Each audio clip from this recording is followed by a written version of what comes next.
dari mana aja. Nah, kali ini kita akan belajar pecahan. Pecahan ini sebetulnya sudah dipelajari ketika SD dulu ya. Jadi di SMP diulang kembali, direview kembali dengan lebih detail lagi. Yuk kita mulai belajarnya. Apa sih sebetulnya pecahan itu? Pecahan adalah bilangan yang menunjukkan suatu bagian dari total keseluruhan. Ya, jadi kalau misalkan nih perhatikan ada gambar pizza. Yang sudah dimakan ada 1 potong, total pizzanya ada 4 potong. Berarti pizza yang sudah dimakan adalah 1 dari 4. 1 bagian dari 4 potong. Pecahannya 1/4.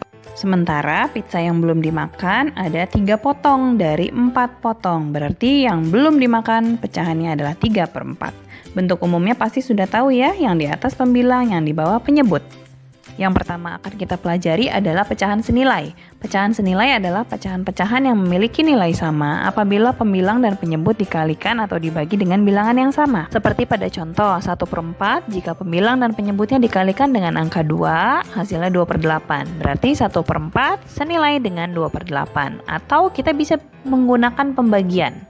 3/12, 3-nya pembilang, 12 penyebut, sama-sama dibagi 3, hasilnya 1/4. Berarti 3/12 senilai dengan 1/4. Berikutnya yuk kita coba 2/5 misalnya ya. Kita mau cari pecahan yang senilai dengan 2/5. 2/5 sama-sama kita kalikan dengan angka 2 misalnya ya. 2 dikali 2 hasilnya 4, 5 dikali 2 hasilnya 10. Berarti 2/5 itu senilai dengan 4/10.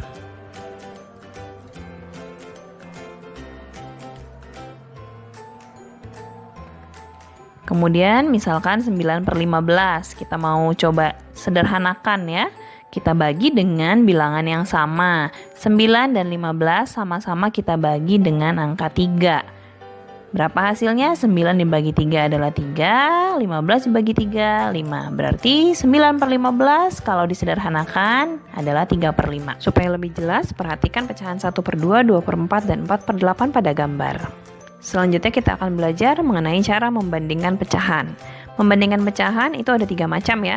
Yang pertama, jika penyebutnya sama. Jadi ada 2 pecahan yang penyebutnya sama. Nih kita lihat ya, kalau penyebutnya sama, maka kita bisa langsung bandingkan nilai pembilangnya. Jadi gampang, langsung aja pembilangnya. Kalau 5 sama 5 ini kan penyebutnya sama, 7 sama 7 penyebutnya udah sama. Kita lihat pembilangnya, 3 sama 1 kan lebih besar 3. Berarti ya sudah 3/5 lebih besar dari 1/5. Gitu, gampang ya. Kemudian lihat 7 penyebutnya sudah sama. Kita lihat 2 sama 5.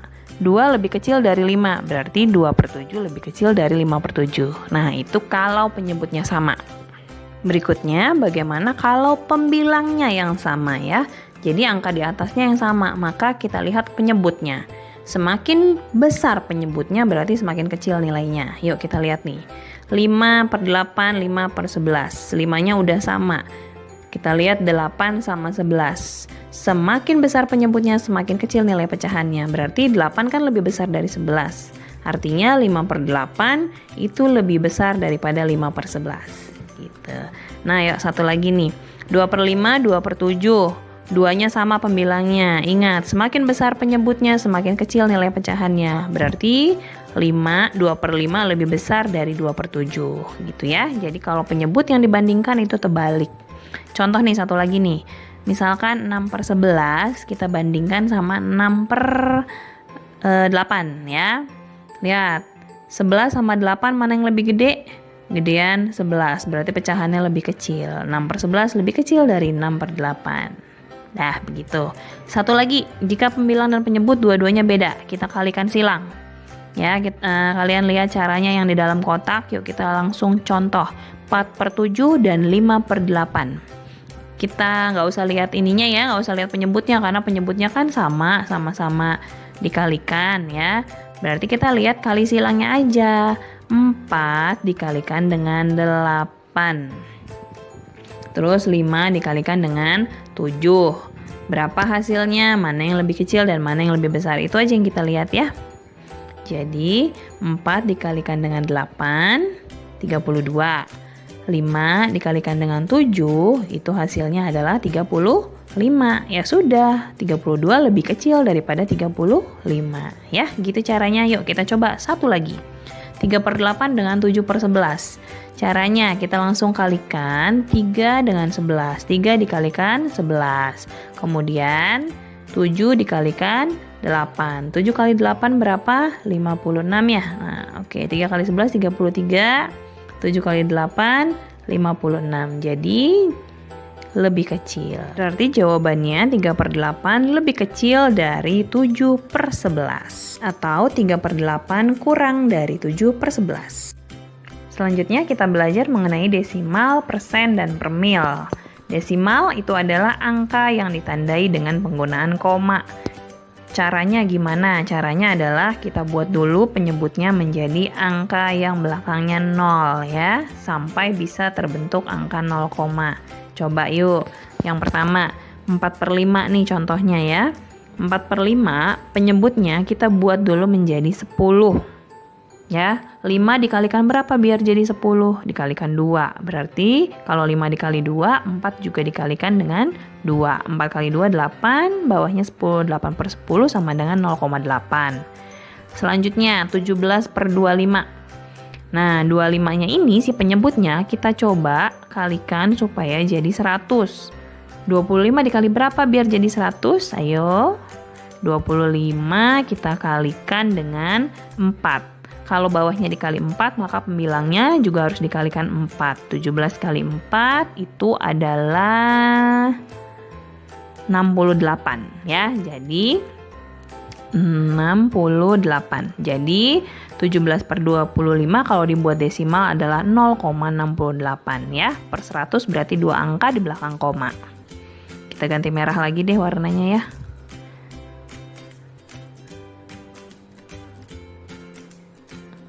Merah aja, merah. Nah, yang ketiga 125 nih penyebutnya. 125 kita rubah berarti karena 3 angka, kita rubah jadi 1000 bawahnya ya.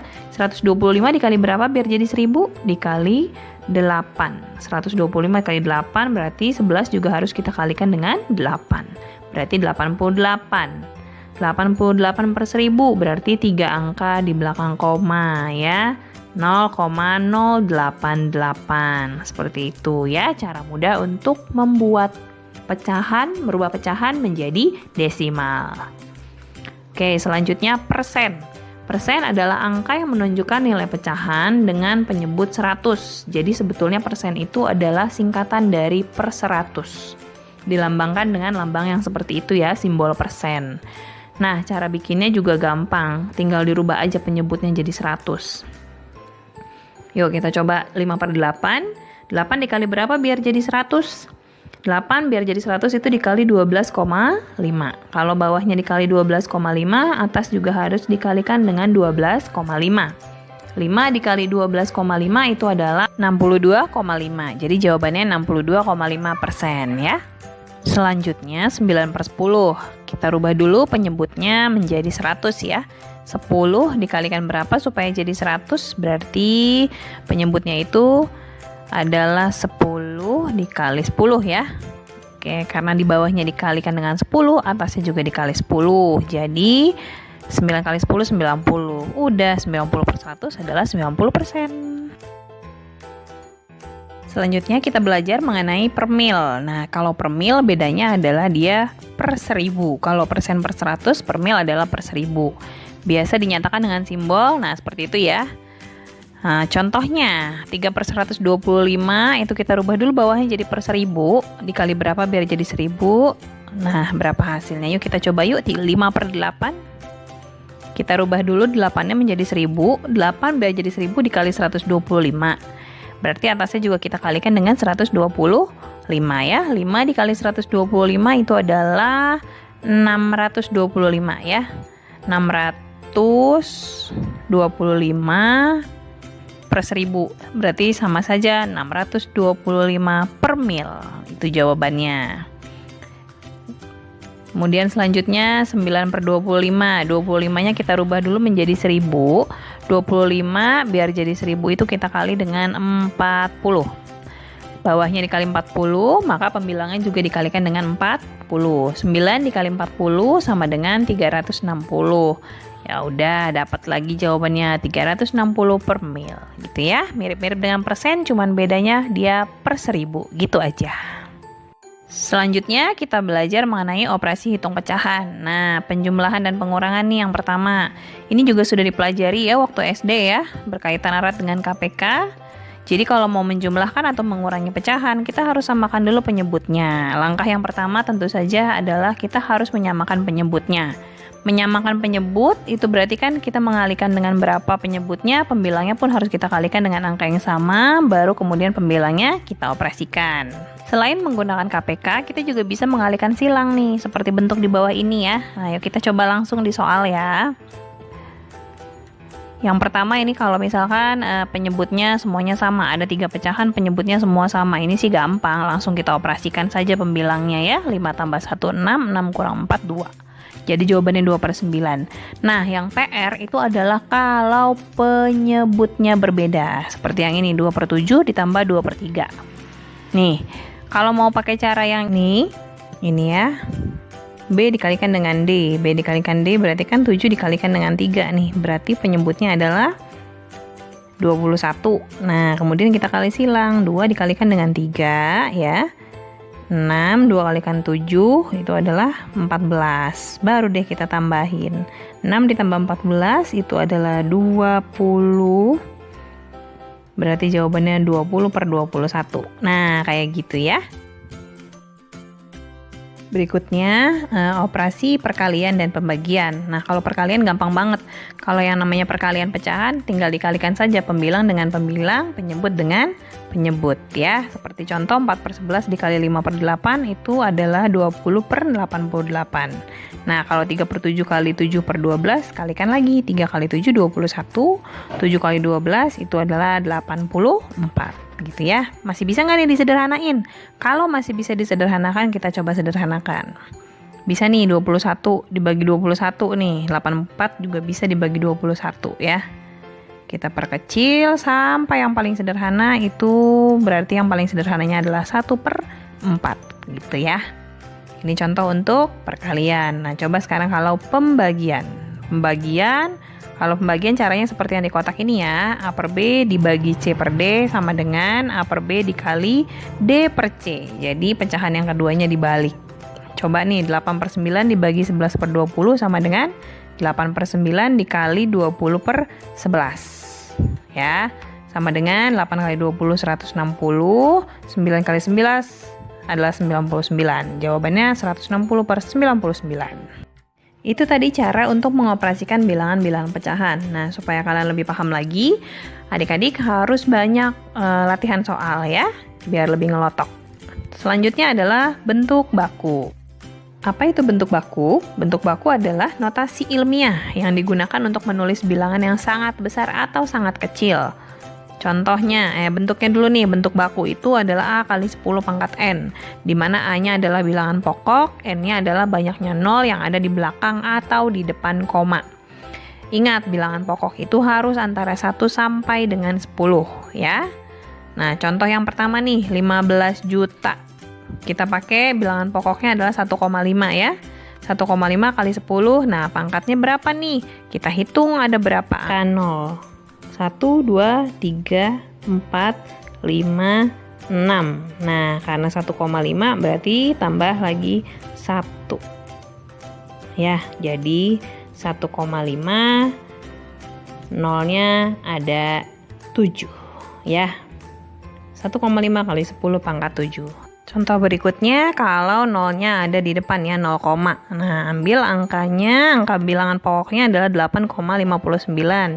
Dikali 10 pangkat berapa? Karena nolnya di depan berarti pangkatnya minus ya.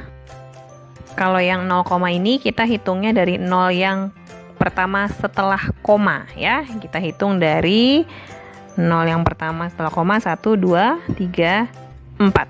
Nah, jadi 0,000859 sama dengan 8,59 dikali 10 pangkat minus 4.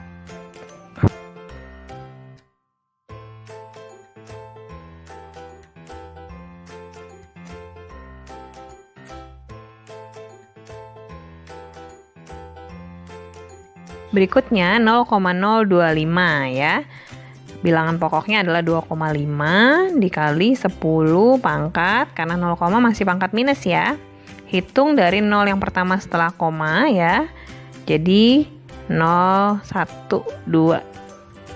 Oke, jadi 10 pangkat minus 2 ya.